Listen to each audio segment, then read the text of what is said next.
C'est l'heure de réagir à l'épisode 6 de House of Dragon saison 2. Il reste 3 épisodes avant la fin de cette deuxième saison. J'ai très hâte de découvrir ce 6e épisode. Je vous avais déjà fait des théories sur le trailer de l'épisode 6. Est-ce que celles-ci vont se retrouver? Et bien on est parti pour la réaction évidemment à chaud. Et puis ensuite, un premier avis à la fin de la vidéo. C'est parti. Oh, c'est stylé ça. Allez, c'est parti pour l'épisode 6. Ah, on entre directement dans les hostilités avec les Lannister. Let's go. Alors où est-ce qu'ils sont? Ça fait plaisir d'entendre ce thème qu'on n'a pas entendu depuis un moment. Ah, c'est bien la dent dorée du coup. D'accord, donc il veut absolument Vhagar en soutien.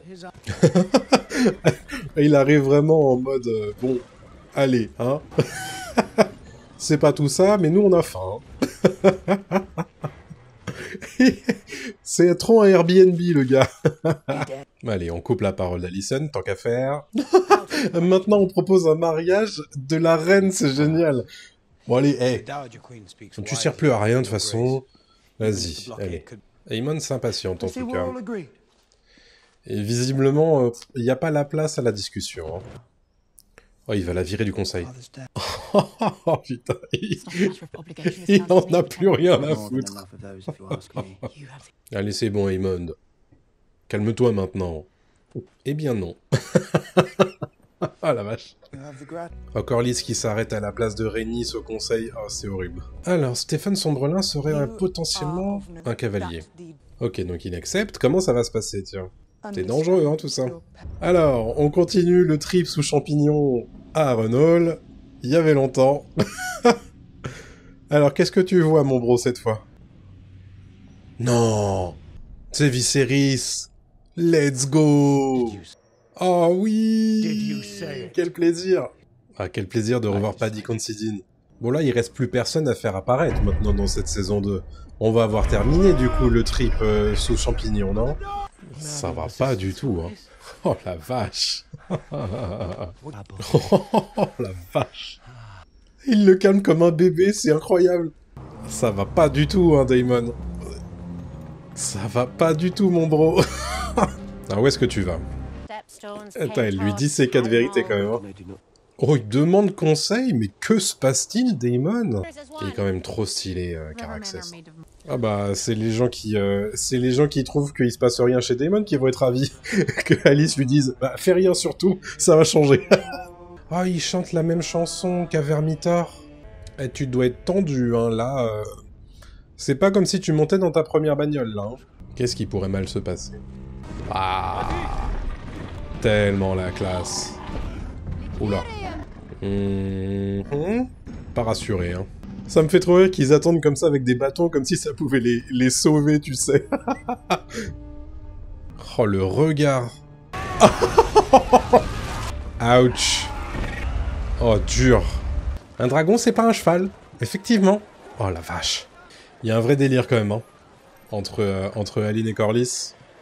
Il est pas chaud, hein, Aline, pour être avec lui, hein. Alors, qu'est-ce que tu vas faire? Ah tiens, c'est le retour de Ulf. C'est comme ça que les rumeurs commencent, hein. Ça va péter cette affaire à Port-Réal, vous le dis. Allez, bim! Ferme-la donc! Non mais oh! Un peu de respect! Oh la vache! Ah, elle a plus le time, Rhaenyra. C'est vrai que ça donne pas spécialement le meilleur exemple, hein, de faire brûler ton premier candidat. On insiste pas mal hein, sur le peuple de Port-Réal, c'est bien. Et pendant ce temps, on emmène les moutons pour nourrir Vhagar. C'est tellement horrible. Larys qui veut se faire nommer nain. Bah alors. Allez, bim. Ça y est, tac. Aemon, c'est pas Aegon. Mais non. Oh, le retour d'Otto Hightower en tant que main du régent. Larys, il s'y est trop vu. Quelle bonne nouvelle, Aemon. Oui, bien sûr. Ça se voit. J'ai mal pour lui, Aegon. Ah, il lui a mis sa boule du conseil dans la main. Putain. Ah. Oh, il y aurait un dragon dans le Val? Oh bah oui, d'accord, ok. C'est bon. Les lecteurs, on se sait. J'en parlais dans la section spoiler du décryptage la semaine dernière. Ah, les petits dragonnets! Trop mime, ça vous rappelle des souvenirs ou pas? Un dragon sauvage, donc. Bon. Maintenant, c'est clair pour tout le monde, on est d'accord? Ok, donc Adam aimerait qu'il soit officialisé en tant que fils bâtard de Corlys, mais a priori, Aline, il y croit pas d'une seule seconde, et il cache même ses cheveux, qui ont l'air d'être blancs, hein, on est d'accord? Elle en peut plus qu'on lui parle tout le temps de son mari. Qu'est-ce qu'ils envoient à Port-Réal? Genre de la bouffe de la part de Rhaenyra? Des messages? La question reste en suspens. Oh, let's go, des victuailles envoyées avec la bannière de Rhaenyra par-dessus. Ils sont malins. Ils sont malins. Très stylé. Très très stylé. Ah, ça peut faire tourner des loyautés, je pense, chez le petit peuple. Putain, ils savent pas où Otto se trouve? Mais non. Putain, de dos comme ça, j'ai cru que c'était Alicent, mais version jeune. Ah, il repart au combat, du coup. Ah, encore un name drop de Daeron? Dis donc, on va finir par le voir quand même en saison 2, non? Ah, elle sait pas où ils ressemblent, c'est génial. Elle attend de savoir si elle a au moins fait un fils qui est bon. Ouais, n'est-ce pas? Effectivement, ils en manquent de gentillesse. Il y a Kristen qui attend qu'Alicent lui donne sa bénédiction. Et elle y va pas. Ouch. Ça fait mal. Ah oui, c'est vrai qu'elle aime bien allumer des cierges. C'est son grand truc, ça, Alicent. Décidément, le dogo de fromage lui aura survécu un moment.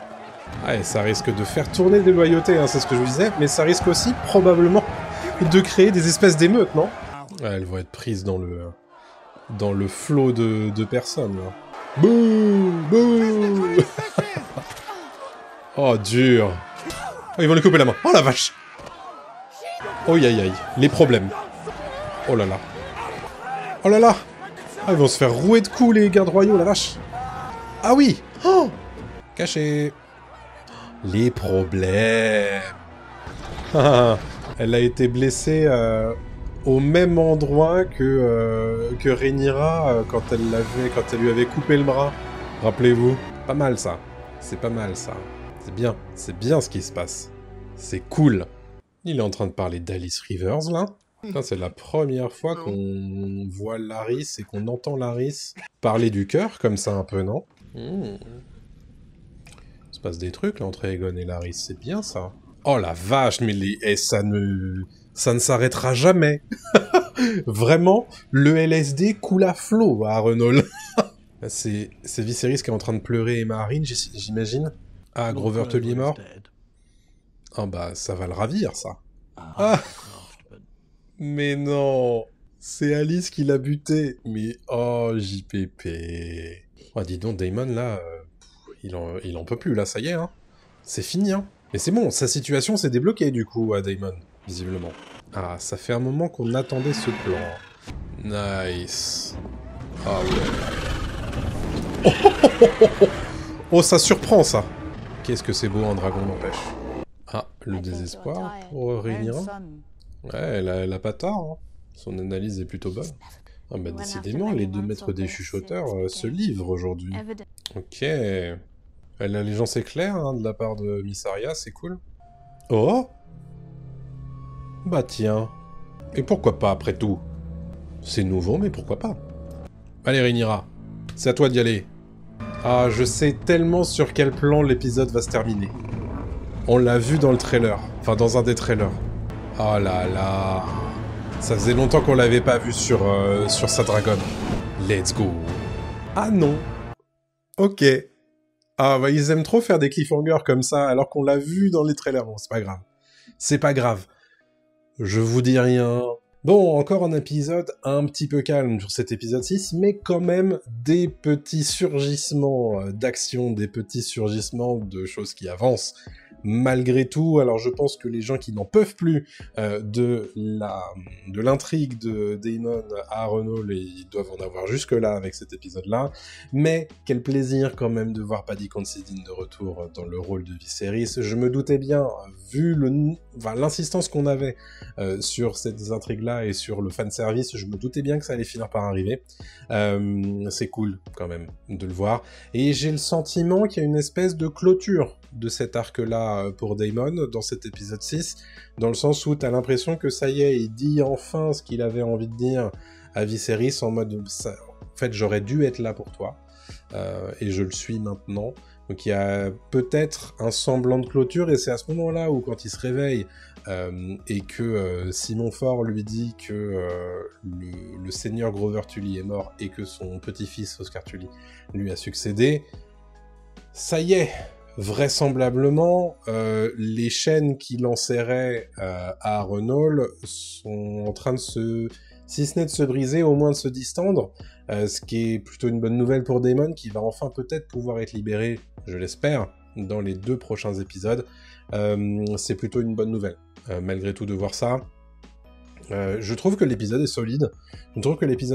Parce que, voilà, on le mettait en place dans l'épisode 5, il y a une volonté de déstabiliser Port-Réal en jouant sur la loyauté de sa population, et je trouve que ça fonctionne bien, la façon dont ils le font.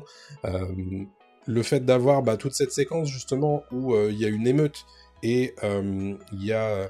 on craint pour la sécurité de Helaena et de Alicent, ça fonctionne bien, parce que, en fait, on voit bien que c'est quelque chose qui est pas rationnel de la part de toute cette masse grouillante, et forcément, les gardes royaux, qui d'ailleurs, me semble-t-il, ce sont certains qui ont été nommés par Aegon, savent pas du tout s'y prendre dans ce genre de situation, donc forcément, il y a main coupée, il y a encore plus d'échauffourées, etc.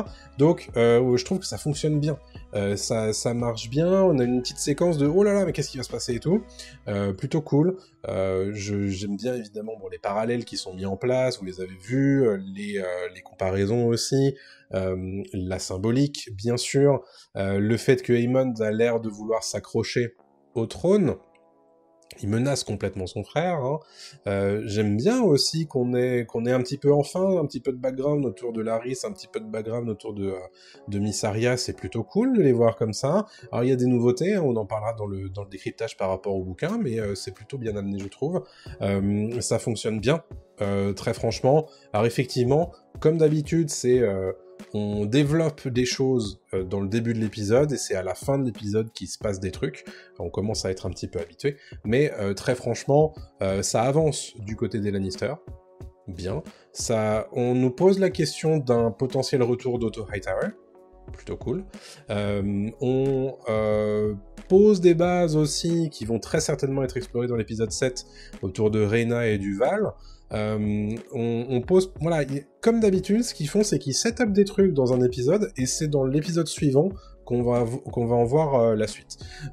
Chose intéressante, ça y est, on assume enfin, et on le dit clairement, que Alyne et Adan Karen sont les bâtards de Corlys, ou du moins ils croient l'être, et donc si Adan, lui, attend des choses de la part de Corlys, c'est pas du tout le cas d'Alyne, qui a l'air d'être plutôt de le mettre à distance, quoi.